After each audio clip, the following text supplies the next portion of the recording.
বাঙালি সংস্কৃতির সাথে জড়িয়ে আছে যে একটি অনুষ্ঠান, সেটা হলো জামাই ষষ্ঠী। জ্যৈষ্ঠী মাসে এই অনুষ্ঠানটা পারিবারিক একটা খুব সুন্দর অনুষ্ঠান, খুব সুন্দর সবাই মিলিত হওয়ার একটা অনুষ্ঠান। আত্মীয় স্বজন সবাই একত্রিত হয়। শ্বশুরবাড়িতে মেয়েরা যেমন আসে, জামাইরা আসে। এটা ছুটি থাকুক বা না থাকুক, বাঙালির সঙ্গে ওতপ্রোতভাবে জড়িয়ে থাকবে এই জামাই ষষ্ঠী। আজকে সেই দিনটা।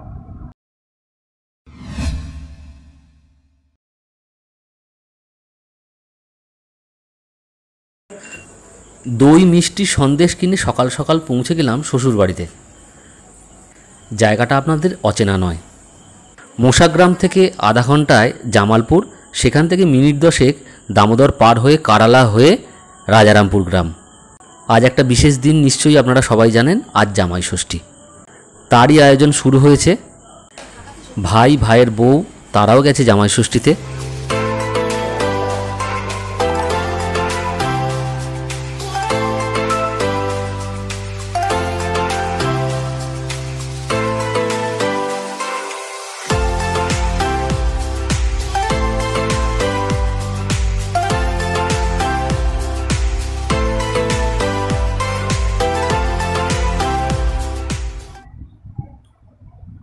এখন চলছে দই হলুদের ফোঁটা দেয়া। এটা জামাই ষষ্ঠীর নিয়ম। ষষ্ঠীর পুজো দিয়েছে মা, দিয়ে জামাইকে ফোঁটা দিয়ে, আর জামাইয়ের জন্য ড্রেস আর কিনে উঠতে পারেনি, ওই জন্য জামাইকে টাকা দিয়ে দিচ্ছে, জামাই কিনে নেবে আর কি।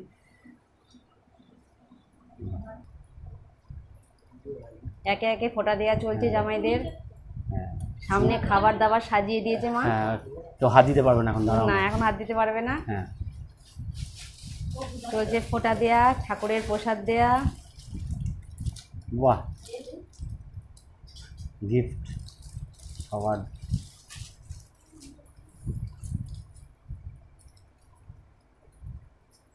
এই সারা বছর অপেক্ষা করে থাকা। ঠিক তাই, জামাই ষষ্ঠী। জামাই ষষ্ঠী এই আনন্দ এখনো সবাই এসে ওঠেনি, ওই জন্য একটু কম জন রয়েছে এখানে, এখনো আসতে পারেনি সবাই। গিফট গিফট তোমার পাশে রয়েছে, তুমি মাকে গিফট দাও। হ্যাঁ একদম, এই তো, এটা মায়ের জন্য আর বাপির জন্য। ঠিক আছে। হ্যাঁ, তো আমরা আজকে এই বিশেষ দিনেতে আমরা এসেছি বালি থেকে। ওই মেজো জামাইবাবু ওরা এসছে মাধবপুর থেকে, আর সোমনাথ তো এসছে বেলুড় থেকে। সেই ভিডিও আমরা করেছিলাম, সোমসার পাত্রসায়র, সেটা এখনও খুব পপুলার। তো যে ভিডিওটা করছে সে হলো হিয়া। আমরা গেছি।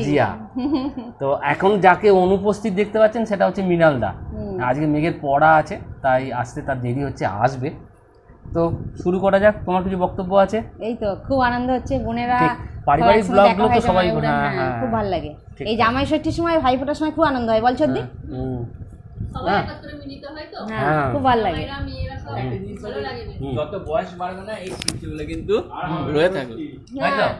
স্মৃতিগুলো রয়ে থাকবে, এ বলতে হবে না। কেন বয়স হলি বা আপনি, আমরা আর আপনারা প্রত্যেক বছর আসবো জামাই, এদের সব মেয়েদের বিয়ে হয়ে যাবে। কেমন লাগে বলুন আজকের দিনটা? আজকের দিনটা খুব ভালোই লাগে। আশা করে বসে থাকা হয় যে আসবে সবাই।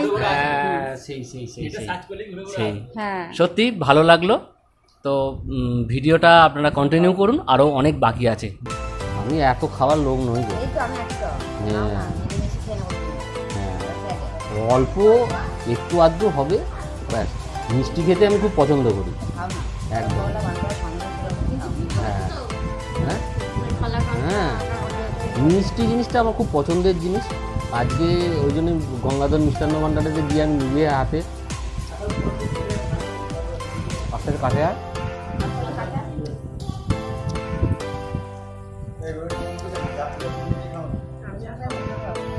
তোমার কাছে তো নাও, এখান থেকে নিয়ে নাও।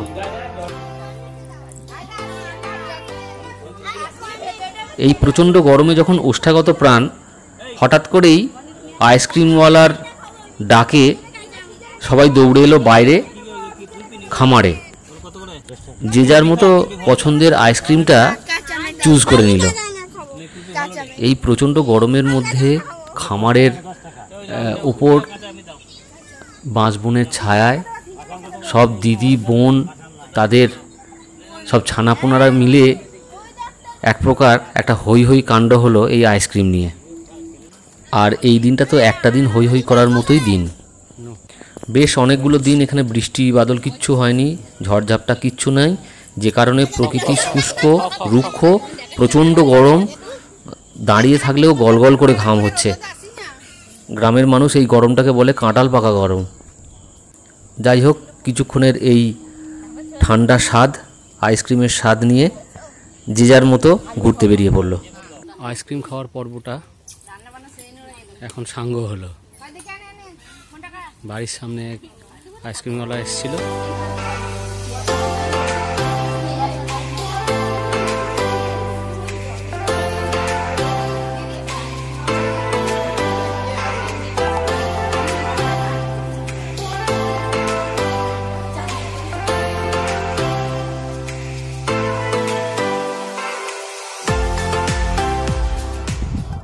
বাচ্চাগুলোর খাওয়া হয়ে গেছে, তোদের খাওয়া হয়ে গেছে বাবু?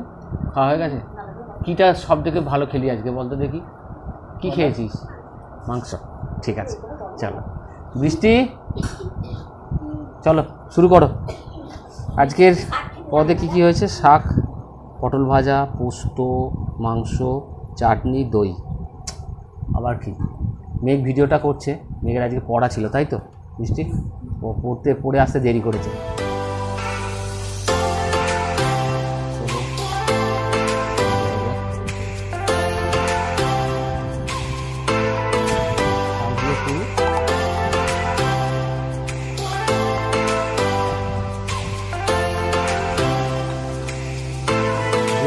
প্রচন্ড বড়, ভীষণ বড়।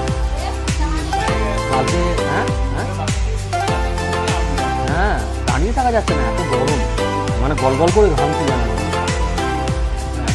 হ্যাঁ আমি ওটা ভিডিও করেছি যে মানে যাতে আমাদের সবাইটা না হয়, ইরিগেশন ডিপার্টমেন্ট কাজটা করেছে, আমরা ভিডিওটা করেছি। কি করছিস গো?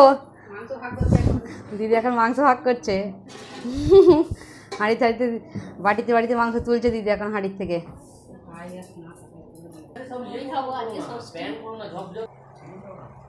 খেতে বসেছে, খাওয়া শুরু হয়েছে, মা সবাইকে সার্ভ করে দিচ্ছে। এই মাংসটা ভালো হয়েছে জিয়া?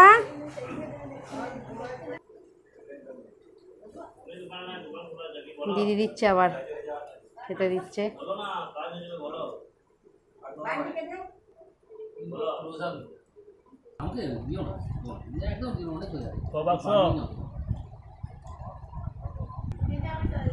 মাংসটা কেমন হয়েছে গো? দারুন। পাঁঠার মাংস, পাঁঠার মাংস।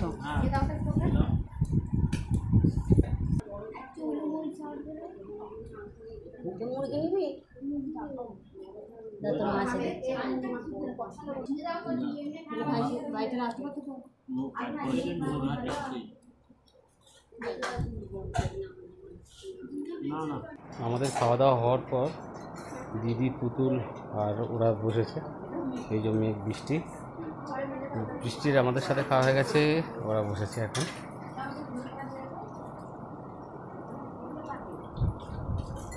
মেঘ খাওয়া হয়ে গেল, ব্যাস ব্যাস। মিলিয়ে কেমন লাগলো আজকে দিনটা বলো? ভালো মজা হলো, খুব মজা হয়েছে। হ্যাঁ সবাই রেডি। সোনামা এসেছে, তাকেও দেখা যাচ্ছে না। সোনামা কোথায় গেলি রে? তুই মার বাড়ি থেকে কখন এলি বাবা? বাড়ি চলে এসছো বাড়ি তোমার বাড়ি থেকে? এই তো সোনামা, টাটা করে দিলাম, আমরা চলে যাচ্ছি তাহলে এবার। টাটা, টাটা করে দাও, টাটা করে দাও সবাইকে। এই তো চলো চলো। দিন খুব ভালো কাটলো সবাই মিলে। হ্যাঁ যাবার সময় আগে দিদি আমরা সব বাড়ি চলে যাবো।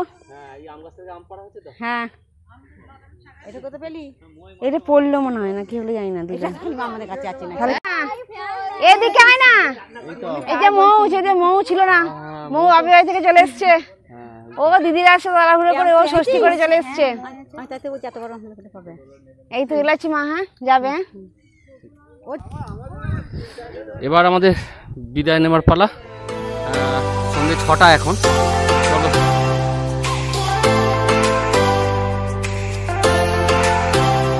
টোটো দাঁড়িয়ে আছে আমাদের জন্য।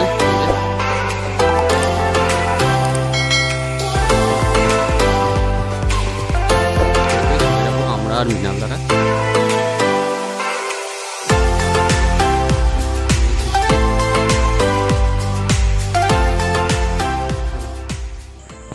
এই ব্লগটা কোনো ভ্রমণ ব্লগ নয়, সম্পূর্ণ আমাদের পারিবারিক আনন্দের একটা অনুষ্ঠানের কিছু মুহূর্ত আপনাদের জন্য তুলে ধরলাম। এবার আমরা বেরিয়ে পড়েছি, চলে যাব মশাগ্রাম স্টেশনে। সকালবেলা বালি থেকে চলে এসেছিলাম রাজারামপুরে মশাগ্রাম হয়ে। দিদিরা এলো দেরিতে, সোমনাথ আর প্রতাপদা ওরা আগেই চলে এসেছিল। সব মিলিয়ে আজকে জামাই ষষ্ঠীর দিনটা আমরা খুব আনন্দ করলাম সবাই মিলে। এখন দিদিরাও খাচ্ছে। এই একত্রিত হওয়া, এই আনন্দ ঘন মুহূর্তটাকে আমরা ক্যামেরাবন্দি করলাম। আজকের ফিলিংসটা তোমার কাছ থেকে একবার জেনে নেব। প্রত্যেক বছরই এটা দিনটার জন্য অপেক্ষা করে থাকি, কবে আসবে এই দিনটা, আসবো সবাই মিলে, জামাইবাবু দিদিরা সব একসঙ্গে আসবে, গল্প গুজব করবো। ঠিক তাই, হ্যাঁ, ওই জন্যই তুতুলও চলে এসেছিলো বেলুড় থেকে, দিদিরা তো বর্ধমান থেকেই এসেছে। সব মিলিয়ে দারুণ লাগলো। আপনাদের কেমন লাগলো অবশ্যই সেটা জানাবেন। ভালো থাকবেন, সুস্থ থাকবেন, নমস্কার।